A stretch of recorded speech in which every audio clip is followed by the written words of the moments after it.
शास्त्री महाराजांचं आगमन झालंय तरी आपण कृपया जोरात आवाज देऊन टाळ्याच्या गजरात त्यांचं स्वागत करण्यात यावं. भगवान बाबा की, वामन भाऊ महाराज की. ठीक आहे, पुढील कार्यक्रमात सुरू.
कृपाळू सज्जन तुम्ही संत कृपाळू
तुम्ही संतजन हेच कृपादान तुमचे आठवण तुम्ही द्यावी पांडुरंगा किंवा माझी सांगा काकुळती अनाथापुराधिपती दागळा हरी पाया वेगळा नका करू तुका म्हणे तुम्ही निर्विल्यावरी मग मज हरी उपेक्षणा आठवण तुम्ही द्यावी पांडुरंगा किंवा माझी सांगा काकुळती विठ्ठल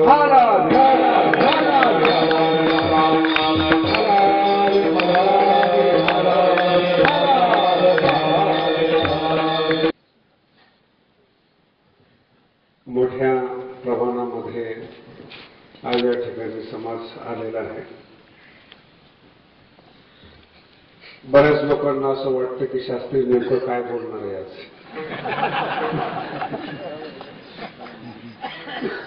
स्वभावाची कल्पना आहे तुम्हाला, पण जो बुद्धिमान मनुष्य आहे त्याची अँगल वेगळे वेगळे आहे. वामन भाऊ महाराजांचा 81वा नारळी सप्ताह मालेवाडीमध्ये होतो. अरे बसणार आहे मराठीतून सांगितलं बसले. पखवाज आणि माणसं ओरडल्याशिवाय नीटच होत नाही. कोणाला काही वाटत असेल, कोणाला काही वाटत असेल, मी फार चांगला धडा घेतला.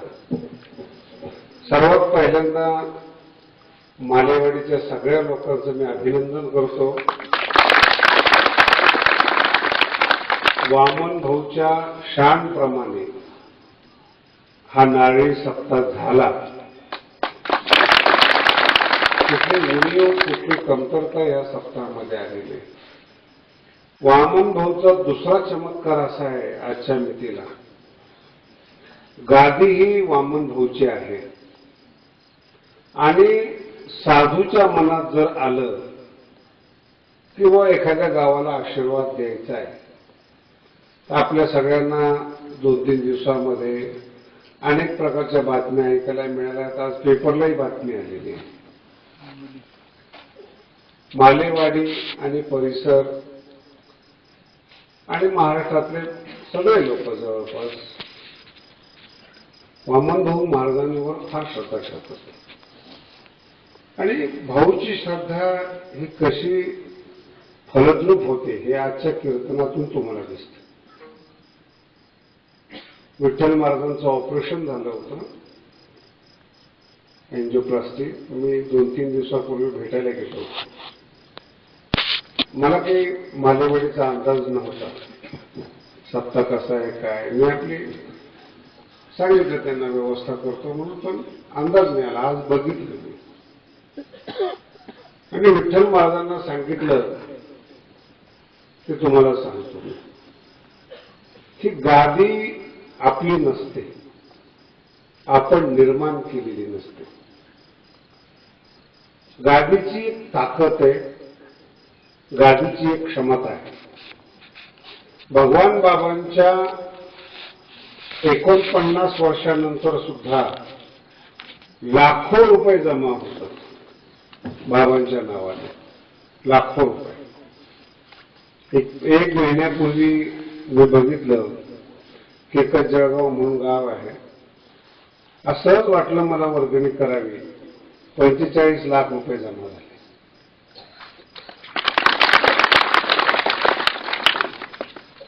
आणि खोपरमूळचे 60 लाख आणि 2 गाव मिळून 1 कोटी झाले. बाकीचा महाराज लोकांनी कोड घालायचा, पण कोड बघायचा नाही.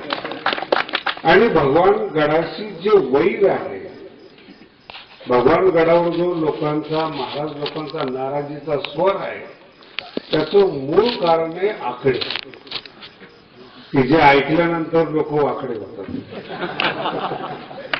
यांनाच का देतात, यांनाच का दिलं जातं. माझा अनुभव सांगतो तुम्हाला. मी फार नीट लक्ष देऊन कीर्तन ऐकत. बाबाची दिंडी खोकरमोवरून पुढे जाते करंजवणला.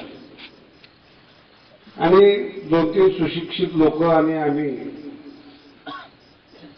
असं उभं होतो. बाबा जिथं बसायचे खडकवाडीच्या मुक्कामावर, मेळ म्हणून एक प्रकार आहे, तिथे ओढा आहे, ओढ्याच्या कडेला तिथे ओटा बांधलेला आहे, मेळामध्ये पण आणि खडकवाडीला पण. दिंडी पाठीमागून येत असताना आम्ही पुढे जाऊन उभे राहिलो. काहीच नाही बरं का, नुसता ओटा, ऊन. जेवढे लोक येत होते पहिले त्या ओट्याचं दर्शन घेत होते. खूप गंभीरतेनं कीर्तन आहे का, जेवढे लोक यायचे तेवढं त्या ओट्याचं दर्शन घ्यायचे आणि मग आमचं दर्शन घ्यायचे. माझ्याबरोबर जी शिकलेली माणसं होती त्यांना सांगितलं मी, तिथं तुम्हाला कोणीच दिसत नाही त्या ओट्यावर, पण गरीब आणि श्रद्धावान माणसाला त्या ओट्यावर आजही बाबा बसलेले दिसतात. ते आपल्यापेक्षा आजही दिसतात. म्हणून ओट्याचं दर्शन घेत नाही ते, बाबा बसलेत म्हणून दर्शन घेतात. आपलं का घेतात, आपण जिवंत म्हणून घेतात. याच्या हातात सत्ता दिली म्हणून आपलं घेतात. अजूनही तुम्ही आपल्या गादीवर बघा, तुम्ही बाबा महाराज सातारकर अमृत महोत्सव मध्ये आले होते आणि आम्ही साईडला उभे होतो. त्या गादीवर ढीक जमा झाला पैशाचा आणि आम्ही साईडला उभे होतो. लोक लाईनीने दर्शन घेत होते, त्या गादीवर पैसे टाकत होते. बाबा महाराज म्हणले, महाराज आम्ही पिढ्यान पिढ्या श्रीमंत माणसं, असला प्रकार आम्ही आयुष्यात पहिल्यांदा बघितला. ज्या गादीवर कुणी बसलेलं नाही तिथे नोटाचा ढीक पडला जातो. खऱ्या अर्थानं महाराष्ट्रातली एकमेव गादी म्हणजे भगवान बाबा. त्यांच्या भाषेत सांगतो मी, ते म्हणजे ही गादी आहे, त्याच्यावर पैसे येतात.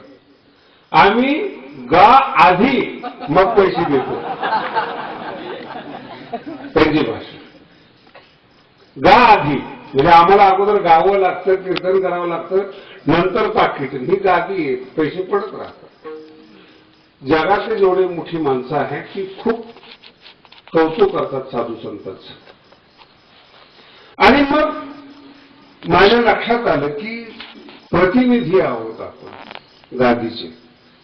जेवढे आकडे येतात, पैसे येतात, ते गादीचे येतात. हृदयाचं ऑपरेशन झालेलं होतं विठ्ठल महाराजांचं आणि मी त्यांना समजून सांगितलं, म्हणलं विठ्ठल या गादी बरोबर मस्ती करू नको. ही गादी बसला ही माझी कृपा आहे आणि बसवत असताना काय राजकारण करावं लागलं ते तुला माहिती मला माहिती. कारण की जसं भगवानगडाच्या प्रसंगामध्ये पूर्ण जनता एकवटून शास्त्रीच पाहिजे असा जो आग्रह होता, तो आग्रह विठ्ठल तुझ्या बाबतीमध्ये नाहीये. आणि नशीब चांगलंय की वामन भाऊनी तुला सांभाळलंय, त्याच्या गादीवर बसण्याचा योग आला. आणि ह्या गादीची चेष्टा करू नको आणि वैरासाठी ही गादी वापरू नको. आणि चमत्कार वाटेल तुम्हाला, मला सकाळी फोन आला होता, अनेक प्रकारच्या बातम्या आलेल्या आहेत, तुम्हालाही सगळ्यांना कल्पना आहे. इथे वयोवृद्ध झालेले पुंडलिक महाराज आहेत आणि बाबाचे भाऊचे शिष्य आहेत आणि त्यांचं कीर्तन आपल्या बाबा गेल्यापासून आजपर्यंत पुण्यतिथीला त्यांचंच कीर्तन होतं. यावर्षी झालं नाही असं समजू नका. यावर्षी मी सावरगावला पाठवलं, म्हटलं तिथेही बाबाचं जन्मगाव आहे, तिथं समाधीचं स्थान आहे, तिथं आवश्यकता आहे तुम्ही तिथे कीर्तन करा, पण पुण्यतिथीचं कीर्तन पुंडलिक महाराजांचं आहे. आणि फार अल्पसंतोषी, अभिमान नाही, अहंकार नाही, आदली द्या पहिली द्या, सगळ्यांना आशीर्वाद भाऊचा देतात, रागवत नाही. आणि ह्या गोष्टी सांगत असताना मला वाईट वाटलं नाही, आज समाधान झालं. कोणाचीही गरज नाही वामन भाऊचं काम करण्याकरता, कोणताही माणूस नाही, कोणताही माणूस. कसलं नियोजन होतं मला सांगा तुम्ही. 2 दिवसात नियोजन झालं आणि एवढा मोठा समाज आला. भाऊ वरून आपल्याला आशीर्वाद देतात. आणि सगळ्यात मोठा चमत्कार, अहंकारामुळं हातोड्याच्या सप्ताहामध्ये विघ्न आले, पण मालेवाडीमध्ये काही झालं नाही. भगवान बाबा आणि वामन भाऊ हे मालेवाडीतच आहेत, तुम्ही विश्वास ठेवायचा. आणि माझा इतिहास तर तुम्हाला कल्पना असेल नसेल काही माहीत नाही, पण मी शास्त्री करत असताना गोरक्षबाबूची सगळ्यात पहिली दृष्टी माझ्यावर पडली होती अभ्यास करताना. आणि सतत पहिलं कीर्तन माझं गैनाथगडावरून झालेलं आहे. आणि नारळी सप्ताह राळे सांगवी जे आहे तिथून सप्ताहाला यायला प्रारंभ जबरदस्ती आणायची. मी म्हणायचो नको, खेडेगावमध्ये लय गावगुंड्या करतात लोक, आपण सरळ मनाची शिकलेली माणसं आहेत, आपल्याला जमत नाही. गोरक्ष महाराजांचं फार प्रेम आणि आदरभाव राहिला, सतत त्यांनी बोलवलं. घाटशी पारगावचं ते एवढं प्रेम होतं महाराज, होतं म्हणतोय बरं का, की मी कीर्तनाला गेलो श्रावण महिन्यामध्ये आणि खूप मुसळधार पाऊस पडला. मग मी त्यांना म्हटलं की आता पाऊस पडलेला आहे, आपण सकाळी कीर्तन करावं द्या. नाही म्हणजे कीर्तन करा. आणि माझ्या जीवनातलं घाटशी पारगावचं पहिलं कीर्तन आहे. वरून पाऊस चालू, खालून पाण्याचे लोट चालू, मंदिरामध्ये छत्रीत माझं कीर्तन चालू आणि सगळा समाज उभा राहून भर पावसात कीर्तन ऐकत होता. ती घाटशी पारगावची. हळूहळू हळूहळू परिवर्तन होत गेले आणि माझ्या लक्षात आलं की जनतेची श्रद्धा वामन भाऊ आणि भगवान बाबावर आहे. आणि मी जेव्हा गादीवर बसलो तेव्हाही माझ्या मनात पक्का निश्चय केलेला होता. तुम्हाला कल्पना आहे, जरी मी पब्लिक बरोबर नीट वागत नसलो, हे मला मान्य आहे बरं का.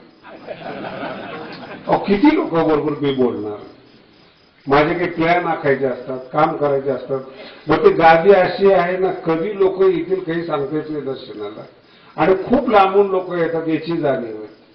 पण भगवान बाबांचं स्वप्न नारायणगडावरून काढल्यापासून अर्ध राहिलेलं आहे. आणि नवीन गड स्थापन करत असताना बाबांच्या काही इच्छा असतील, काही स्वप्न असतील बाबांची. तुम्ही जो पैसा देता तो मी हे समजतो, भगवान बाबांचं जे स्वप्न आहे ते पूर्ण करण्याकरता समाज पैसा देतो. दगड माती विटा ह्या फार क्षुल्लक बाबी आहेत. याला एका हजारो ठिकाणी असे मंदिर आहेत. पण 12 वर्षातच भगवान बाबांना आयुष्य मिळालं भगवान गडावर. आणि तेवढ्या काळामध्ये 350 एकर जमीन, नगरला जमीन, औरंगाबादला 2 एकर जमीन, पंढरपूरला मठ, आता किती सांगायचं तुम्हाला, माक्याला 15 एकर बागायती जमीन, कागडगावला जमीन, खांबेलिंबेला जमीन. आता किती चोरल्या गेल्या हा भाग सोडून द्या, कर्तृत्व सांगतो मी तुम्हाला. नेलं काय हा भाग सोडून द्या. सगळं जाऊनही 400 एकर जमीन शिल्लक आहे. सगळं जाऊनही 400 एकर जमीन शिल्लक आहे. मी अजून काय पाहिजे तुम्हाला. आणि एवढं सगळं भगवान बाबांनी तुमच्या आमच्यासाठी केलं. आणि हे करत असताना उत्तरेश्वर माऊली, रामगड, विठ्ठलगड, विदर्भामध्ये 2-3 संस्थान आहेत. या सगळ्या संस्थानिकांना मदत करत करत पैशाच्या बाबतीमध्ये आपल्या सगळ्यांना कल्पना आहे, बाबा सोडून महाराष्ट्रात कुणाकडे पैसाच नव्हता. वामन भाऊ संत होते, पण गड बांधण्याची हिंमत करत नव्हते. 64 साली भगवान बाबा स्वतःच्या सावरगावला गेले. कधी जात नसतात. का गेले ते म्हणजे, जर तुम्ही गावात नाही आले तर आम्ही माळा तोडून टाकू. सावरगावचे लोक म्हटले, सगळ्या जगामध्ये तुमचे दौरे असतात आणि जन्मभूमीला तुमचे दौरे नसतात. एकदा सुद्धा आमच्या जन्मभूमीला भेट नाहीये तुमची. सगळ्या लोकांनी ह्या सिगेपर्यंत गेल्यानंतर मग बाबांनी सांगितलं त्यांना, ठीक आहे मी येतो. आणि 64 साली बाबा आले. तिथे बाबांचे जावई होते, खाड्याचा कोठा म्हणतात त्याला. आपल्या गावात न थांबता खाड्याच्या कोठ्यावर थांबले. आणि सकाळी मिरवणूक निघाली, ती माणसं जिवंत आहेत अजून बरं काही सगळे. आणि आपल्या बरोबर जशी काम देणून घेणारा असतो ना मनुष्य, तसं महादेव आंधळे वयाच्या 4थ्या वर्षी बाबाला घरातल्या लोकांनी अर्पण केलं होतं राळ सांगवीचे. ते बाबांच्या बरोबर असायचे नाही, ते सगळे या कार्यक्रमाला हजर होते. आणि मग त्यांनी असे ढीक जमला, भाऊकडे पैसे जमत नव्हते. आणि हे आमची पोरं जे असतात ते पैसे उचलणार नाही, आमच्या पुढचे तर उचलतात. आमच्या शेजारी एखादा महाराज बरोबर चुकून तिकडे डोर गेली तरी उचलणार. ऐकू येतो ना सगळ्याला आवाज वगैरे? मागे येतो का आवाज? बघायचं, लक्ष ठेवलं वाटत. आणि मग ते सगळे पैसे घेतल्यानंतर बाबांनी सांगितलं, अरे आपल्याला रोजच मिळतात, हे सगळे पैसे बाबांनी भाऊच्या पायावर टाकले पैसे. आणि पाठवण्याचे अधिकारी वर्ग, सरकारी अधिकारी, ते म्हणजे बाबा तुम्ही आमच्यापासून खूप लांब राहतात, आमच्या तालुक्यात तुम्ही राहत नाही, तुम्ही जर आमच्या तालुक्यामध्ये असता तर आम्ही तुम्हाला खूप मदत केली असती, सहकार्य केलं असतं. बाबा म्हणते त्यात काय विशेष आहे, भाऊला सहकार्य करा, भाऊ आणि मी एकच आहे, आमच्यामध्ये दोन नाही आहेत. आणि त्याच वेळेस भाऊला सांगितलं टांग्यामध्ये बसा, चला तुमचा गड तयार करायचा. आणि आपल्या सगळ्याला हे उद्गार माहिती आहेत. भाऊ म्हणले म्हातारपणामध्ये कशाला हे, तुला तर सगळेच पैसे देतात, आम्हाला कोण देतात, आम्ही बोलले की लोक गावातले पळून जातात, त्यामुळे काही चिंता करू नका, मी शब्द देतो. आणि मग पुढची मांडणी आपल्या सगळ्याला माहिती आहे. गडाची आखणी झाली, इथं पुंडलिक भाऊ बसलेले, त्या पुंडलिक भाऊने पण आपले दगड नेलेत बरं का, आलेत का जवळपास कुठं, उद्या सकाळी सांगतील ते. गोरक्ष महाराज, पुंडलिक महाराजांनी नंतर भीमसिंह महाराजांच्या काळात सुद्धा दगड जात होते. भीमसिंह महाराजांनी दगड दिले, बाबांनी दिले. आणि आपला गड थांबवून भाऊचा गड पहिल्यांदा बांधला, याला भगवान बाबा बोलतात.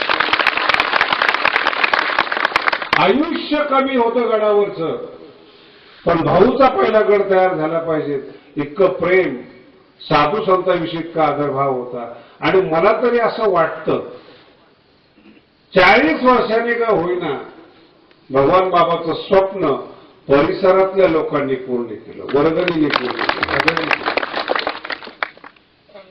म्हणून गादी ही आपली नसते, दुसऱ्याची असते, आग असते, ती वापरत असताना फार जपून वापरावी लागते.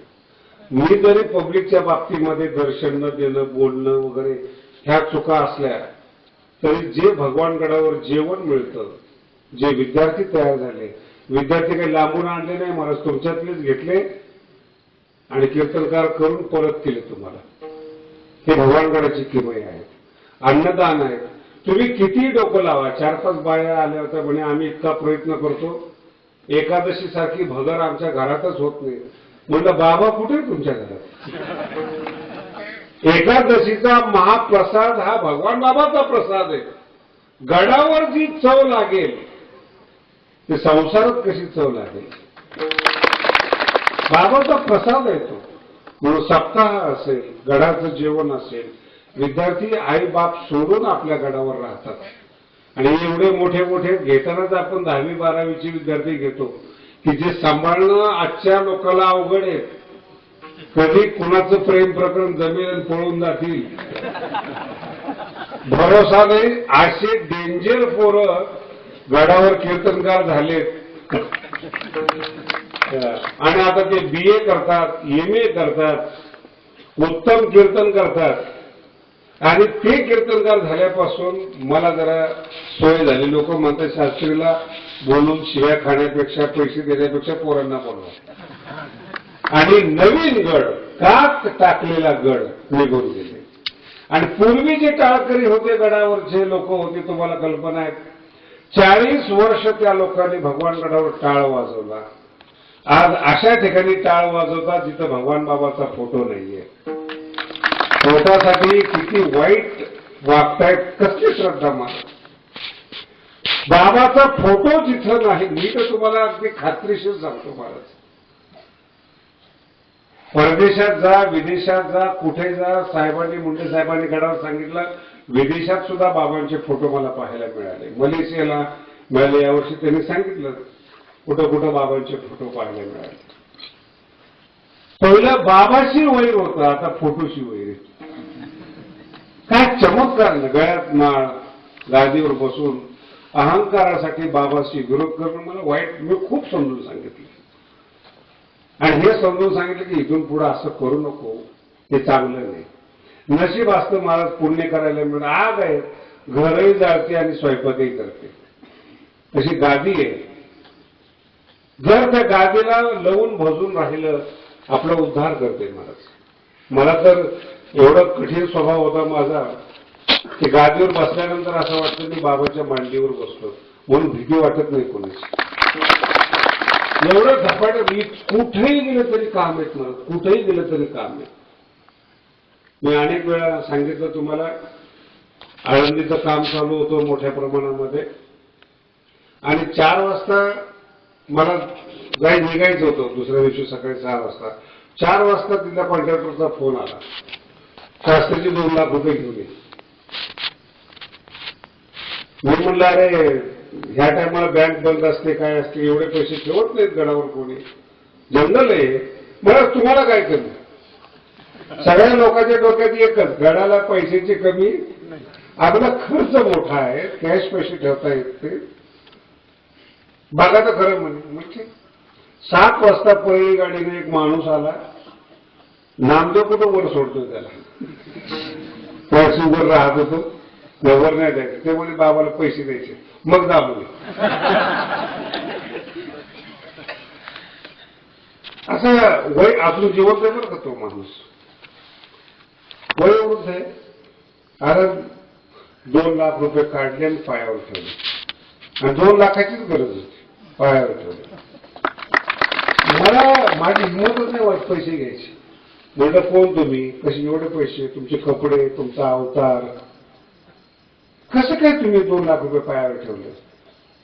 म्हणजे बसू का, म्हणलं बसा. बसल्यानंतर सांगितलं मी चकलांब्याला पोलीस होतो, निवृत्ती माझं नाव आहे. जे जुने लोक असतील त्यांना कल्पना असेल या गोष्टीची. नाव गाव सहित सांगतो बरं का, आटपाट नगर होते असं नाहीये काय. निवृत्ती माझं नाव आहे, सारणी माझं गाव आहे, केस तालुक्यामध्ये सारणी. आणि माझी पोस्टिंग पोलीस झाल्यानंतर चकलांब्याला होती आणि मी गडावर येऊन जाऊन करत होतो. म्हटलं मग मी आता निवृत्त पोलीस अधिकारी आहे. बाबांचं माझ्यावर फार लक्ष होतं, बाबा आमच्या परिसरात जास्त येत होते. आणि अचानक माझी मुलगी आजारी पडली आणि इतका ताप आला तिला की आम्ही अंत्यविधीची तयारी केली होती. जुना काळ भगवान बाबांचा, डॉक्टरची आणि याची सुविधा नसायची आणि अंत्यविधीची तयारी केली. आज जाते का, उद्या जाते, आज जाते का, असं आम्ही 10 दिवस काढले. आणि शेवटी बाबा मला म्हटले होते मला कार्तिकीला पंढरपूरला भेट. आणि दशमीचा दिवस उजळला. मी माझ्या लक्षात आली इथं काही गेली नाही, पण बाबाचा शब्द तोडायचा नाही. बाबांनी सांगितलं मला दशमीला पंढरपूरला ये, लगेच पिशवी बांधली, नातेवाईकाला सांगितलं जर इथं काही बरं वाईट झालं तर अंत्यविधी करा. मला बाबांनी सांगितलंय कार्तिकीची वारी करायचा, मी जातो. सगळे लोक शिवाय द्यायला लागले घरातले. अहो ती परिस्थिती आहे का, ऐकलं नाही. नाहीतरी पोलीसवालाच होता. बसला गाडीमध्ये पंढरपूरला गेला. कल्पना करा 4-5 वर्षाची मुलगी तापामध्ये फणफणते आणि बाबाच्या शब्दासाठी वारी करायला पोलीस मधला माणूस पंढरपूरला जातो. हा चमत्कार आहे महाराज. काय श्रद्धा असली तशी. अंतकरणामध्ये द्विविध अवस्था, चेहरा पडलेला. दशमी गेली, द्वादशी, एकादशी गेली, द्वादशीला जेवण केलं आणि चेहरा तो पडलेला. बाबाने पहिलाच ओळखला होता. बाबा म्हणले अरे निवृत्ती काही बोलत नाहीस, काही नाहीस, काय सांगायचं बाबा, काय घरात दुखतंय का कोणाचं. बाबा म्हणतात ना दुखतंय का कोणाचं. बाबा आता संसार आहे, तुमच्यासारख्याला काय सांगावं, अनेक दुःख असतात.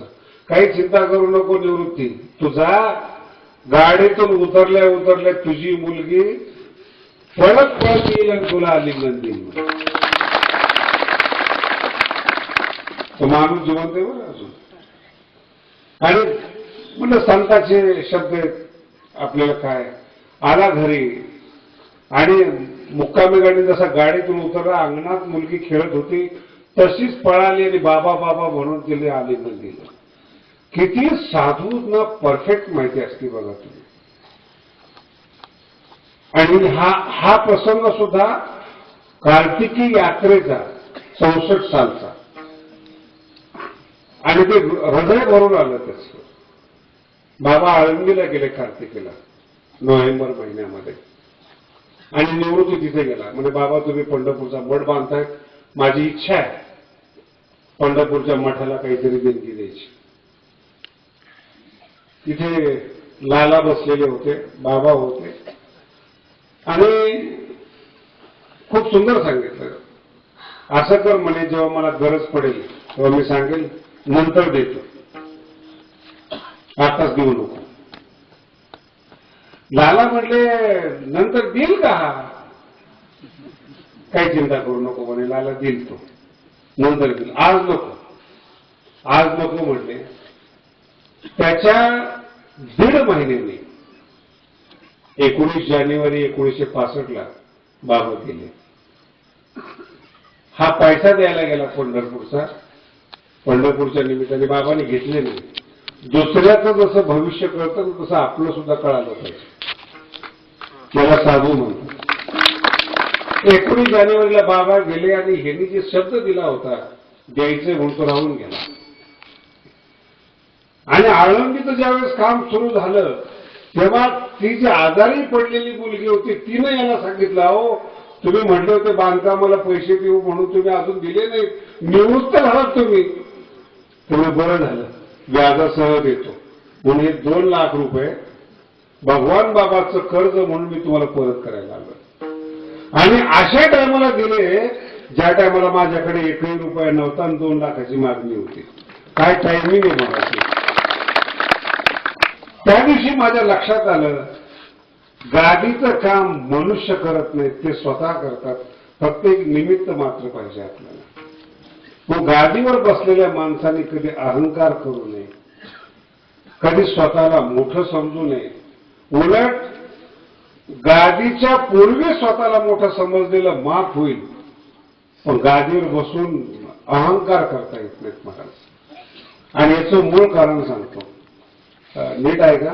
योग वशिष्ठामध्ये असा खूप सुंदर प्रश्न विचारलाय की जे पारमार्थिक लोक आहेत, ज्यांच्याकडे आध्यात्मिक तत्वज्ञान आहेत, जे कीर्तन प्रवचन करणारी लोक आहेत, हे जर चुकीचे वागले. रामचंद्र प्रभू प्रश्न विचारतात ना योग वासिष्ठ नावाच्या ग्रंथामध्ये, ते जर चुकीचं वागले तर काय करावं लागेल. आणि रामाचे गुरु वशिष्ठ उत्तर देत आहेत, कमवलेलं ज्ञान मरेपर्यंत त्याला सोडून जात नाही. कारण की त्यांनी कष्टाने कमवलेलं असतं म्हणून ते ज्ञान त्याच्याकडेच राहतं. पण जसा जसा म्हातारा होतो आणि अंतकाळ जवळ येतो त्याचं ज्ञान त्याला सोडून निघून जातं, त्याच्याजवळ राहत नाही. आणि ज्ञान लागतं शेवटीचा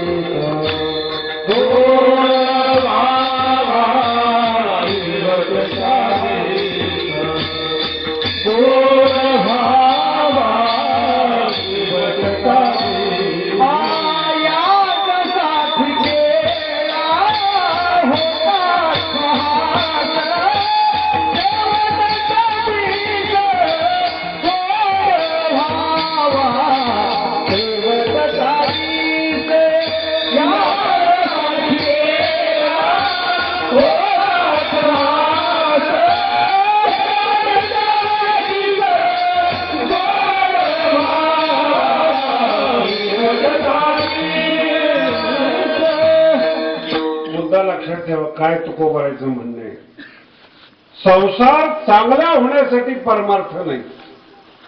नामचिंतन संसारात चांगला होण्यासाठी नाही, पैसे येण्यासाठी संन्यासी होणं योग्य नाही. शेवटचा दिस गोड व्हावा. मी जेव्हा प्रवास करतो या परिसरातून अनेक भागातून, अहो ज्यांना डोळ्याने दिसत नाही ते लोक सुद्धा म्हशी घेऊन जातात. ज्यांना चालता येत नाही ते सुद्धा बकरी शिर्डी वगैरे घेऊन जातात. वाईट वाटतं खरंच.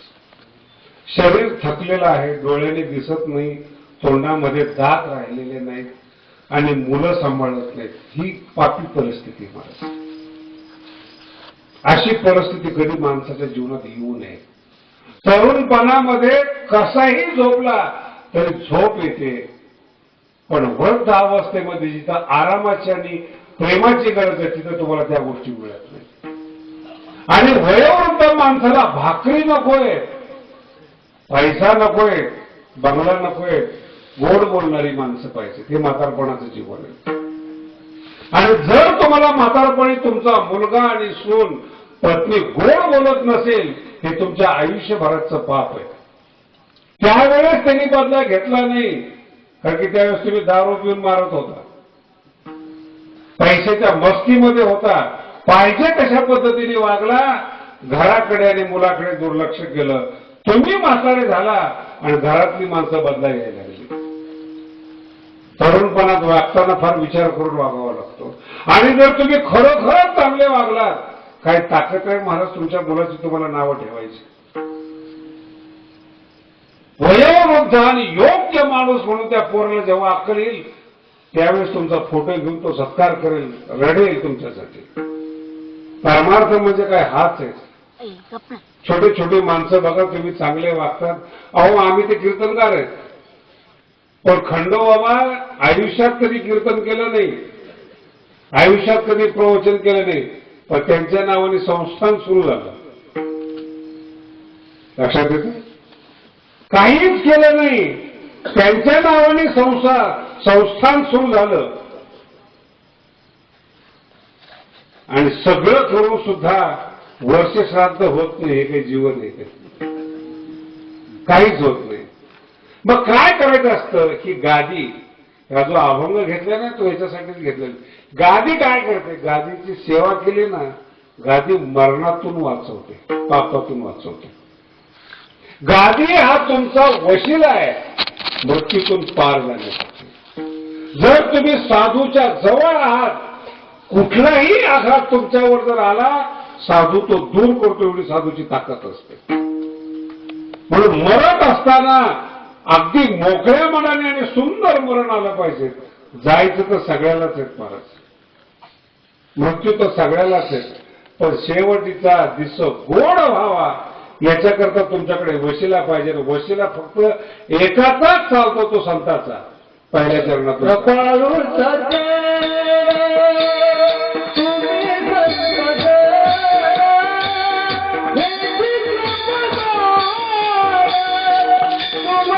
जगद्गुरु तुकोबर आहे, आळंदीला येतात आणि आळंदीला आल्यानंतर ज्ञानोबरांच्या समाधी पुढे जो अभंग आहे तो हा अभंग आहे. ज्ञानोबराला तुकोबर आहे म्हणतात. कृपाळू सज्जन तुम्ही संतजन, तुम्ही कृपाळू आहात, सज्जन आहात. जरी मुलाने चूक केली तरी आई लक्षात ठेवत नाही, त्याच्यापेक्षा तुम्ही उदार अंतःकरणाचे आहात. हेच कृपादान तुमचे. मी जे तुमच्याकडे आलेलो आहे, मला पैसा नको, रिद्धिसिद्धी नको, वाचासिद्धी तर मुळीच नको. काय पाहिजे? काही नाही. मूर्ख लोकात राहून कंटाळा आलाय. तुकोबाईचा होईल. मूर्ख लोकात राहून कंटाळा आलाय. तोच तो विषय, तीच संगती, तेच बोलणं, तोच संसार. कंटाळा या लोकात आता राहू वाटत नाही मला. मग वैकुंठात जाण्याची इच्छा आहे आणि वशिला लागत नाही. मग इकडे का आलात तुम्ही? काही नाही. वैद्यवारीला पांडुरंग परमात्मा पंढरपूरमध्ये नसतो. वैद्यवारी आपल्याकडे शुद्धवारी. वैद्यवारीला पांडुरंग परमात्मा पंढरपूरला नसतो. याचं मूळ कारण आहे ज्ञानोबा समाधीला बसत असताना भगवंत म्हणतात काहीतरी मौली मागा, काहीतरी मागा. काहीच मागितलं नाही आयुष्यात. माऊली म्हणतात देवा मी तुला निराश करणार नाही. कळतं तुम्हाला काय? एवढी साधी भाषा नाही बरं का माझी. माऊली म्हणतात देवा मी तुला निराश करणार नाही. अर्थ वेगळा याचा. मराठी कळणं वेगळं, मराठीतला भाव कळणं वेगळं. माऊली म्हणतात देवाला तुला निराश करणार नाही. काही मागत नाही बरं का. देवावर उपकार करतात. देवा तू म्हणतो ना काहीतरी मागायचंय, निराश करणार नाही. आता म्हणतोयच ना तू मागा म्हणून. आणि मला सांगा काय राहिलं होतं. ज्ञानेश्वरी गाथा सगळं ज्ञानोबरांनी लिहिलेलं आहे. अभंग गाथा ज्ञानोबा यांची आहे, 65 आहे, सगळं लिहिलंय. काही मागितलं नाही देवाकडे. पण माऊलीची ताकद एवढी की देवाला सुद्धा म्हणू शकतो देवा तुला निराश करत नाही. काय पाहिजे. काही नाही. शुद्धवारी पंढरपूरचे असते. वैद्य एकादश तुम्ही माझ्याकडे यायचा. मागितला मान ज्ञान देवे. फार गोडा अभंग आहे. शुद्धवारी तुमच्याकडे आहेत. वैद्यवारीला तुम्ही माझ्याकडे या. तेव्हापासून 700 वर्षापासून वैद्यवारीला पांडुरंग परमात्मा देवाकडे असतो, माऊलीकडे असतो. आता माऊली आणि परमात्मा एकाच ठिकाणी वैद्यवारीला आळंदीमध्ये असतात. आपण माऊलीला भेटायला जातो, देव दिसत नाही, लक्षातही येत नाही देव आलेला आहे म्हणून. तर जगद्गुरु तुकोबारायला हे माहिती की आज ज्ञानोबरांच्या सानिध्यामध्ये भगवंत आहेत आणि भगवंत आपल्याला बोलत नाहीत. सोपा उपाय. तुम्ही सगळे व्यवहारात जाणता. एखाद्याच्या लग्नाला गेलात तुम्ही, पाहुणा असतो आणि त्याच्या लग्नाला मुख्यमंत्री आलेला असतो, तुमची ओळख नाही. सोपा उपाय. पाहुणे आपण सोयरे आहोत, मुख्यमंत्र्याची जरा ओळख करून द्या. आणि त्याचा नाईलाज झाल्याशिवाय राहत सोयऱ्याला कसं काय नाराज करते. आज ते मग त्याला घेऊन जातो. मग मुख्यमंत्र्याला सांगतो हे आमचे सोयरे नाही. लक्षात आपली ओळख नसली तरी ओळख करून देणारा फार मोठा लागतो. भगवंताची ओळख करून देणारे ज्ञानोबराय आहेत. आणि ज्ञानोबरायला तुकोबराय दुसऱ्या चरणात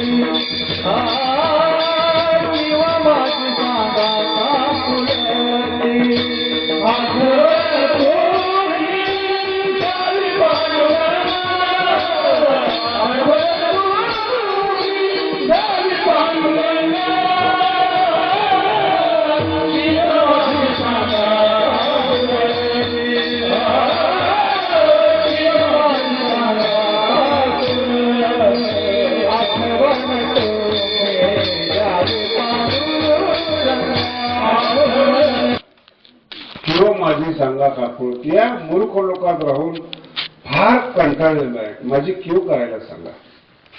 आणि जरा आठवण करून द्या आमच्याकडे देवाने लक्ष द्यावं म्हणून. 42 वर्ष झालं जगद्गुरु तुकोबारायला आणि राहावंसं वाटत नव्हतं. पण योग्य जीवन, व्यवस्थितरित्या जीवन कठवण्यासाठी देवाचा आशीर्वाद फार गरजेचा आहे. आणि माऊलीचा जर आशीर्वाद असेल ना महाराज, मृत्यू दुरुस्त होतो. यावर्षी गोळेगावच्या सप्ताहामध्ये जी ज्ञानेश्वरी झाली ती 8व्या अध्यायावरच झाली. मृत्यू कसा असतो, साधारण लोक कसे मरतात, ब्रह्मज्ञानी शरीर कसा सोडतो, योगी शरीर कसा सोडतो, सगुण भक्तीची उपासना करणारा शरीर कसा सोडतो, याचं चिंतन 8 दिवस गोळेगावच्या सप्ताहामध्ये झालं.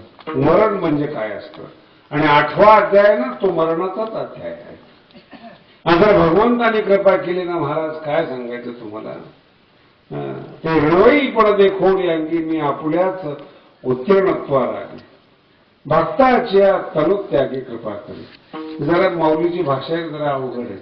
मराठीतून जर सांगायचं ठरलं ना, निर्वाणी गोविंद असे मागे काहीच साकडे पडून येते. ही मराठी भाषा. ज्ञानेश्वरीचीच ओळी पण मराठीतून आली. मृत्यू दुरुस्त होतो. माझं कीर्तन नीट ऐका बरं का. वामन भाऊ आणि भगवान बाबाकडे जायचं असेल ना, एवढंच मागा, मरण वाईट येऊ नये.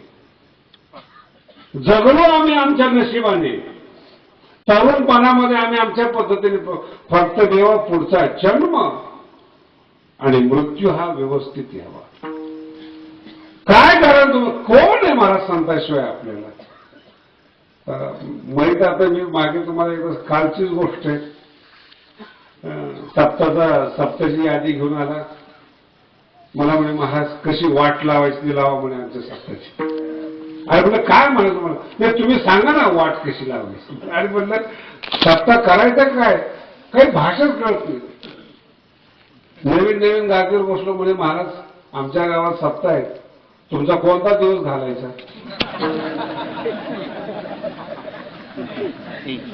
म्हणजे आत्ताच्या काळामध्ये ही भाषा बोलली जाते, भाऊच्या आणि बाबाच्या काळात काय बोललं जात असेल कल्पना करा तुम्ही.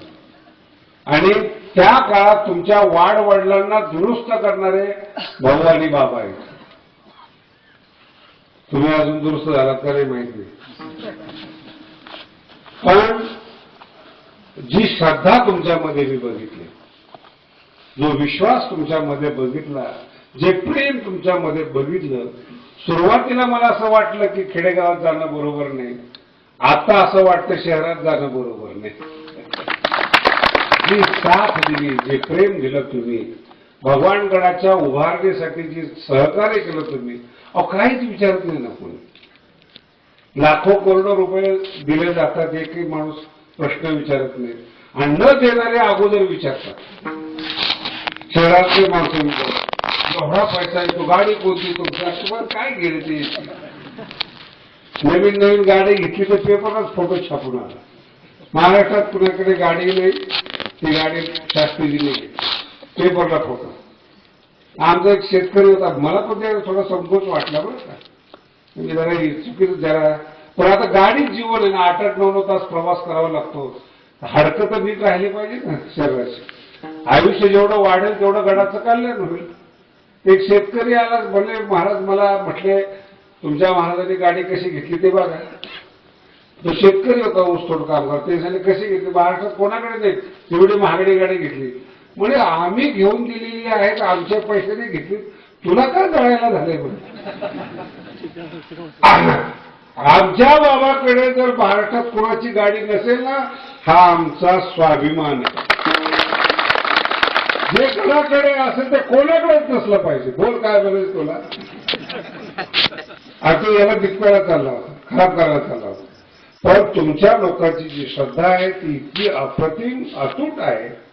हनुमंताची जशी रामावर आहे तसं या परिसरातली श्रद्धा भाऊ आणि बाबावर आहे. नीट लक्षात ठेवायला, एका दोघांनाही सारखे म्हणतात. आणि आपल्या शरीरामध्ये सगळे 2-2 पार्ट आहेत, 2 कान आहेत, 2 डोळे आहेत, नागपुड्या 2 आहेत, हात 2 आहेत. कोणाला कमी म्हणणार आणि कोणाला जास्त म्हणणार.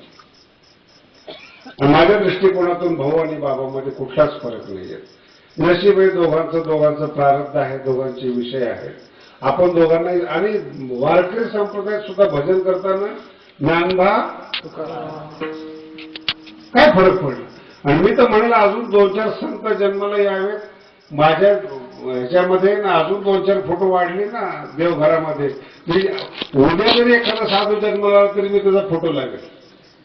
अरे येऊ दे ना संत जन्माला. दारुड्याचा फोटो थोडंच लावतोय आपण, साधूचा फोटो लावतोय. आणि साधूच्या फोटोला काय विरोध करायचा आहे महाराज. ही काही डोक्यात बसण्यासारखी गोष्ट आहे. एखाद्या बापाचा फोटो लावू नका, दारुड्याचा फोटो लावू नका, मूर्खाचा फोटो लावू नका, इथपर्यंत ठीक आहे. ते महात्म्याच्या फोटोला, संतांच्या फोटोला. आता मी तर बोलणार होतो, एवढा बाबाचा द्वेष करत असते तर दगड पण परत करतो. मला जाऊ दे जरा, ऑपरेशन झालं, एवढं बोलायला नको. पण मृत्यू मात्र दुरुस्त करायचा असेल, भाऊ आणि बाबाचा आशीर्वाद लागतो. आणि 2च तोमा आम्हाला तारणार आहेत. हे 2 जर नसेल तर 3ऱ्या चरणामध्ये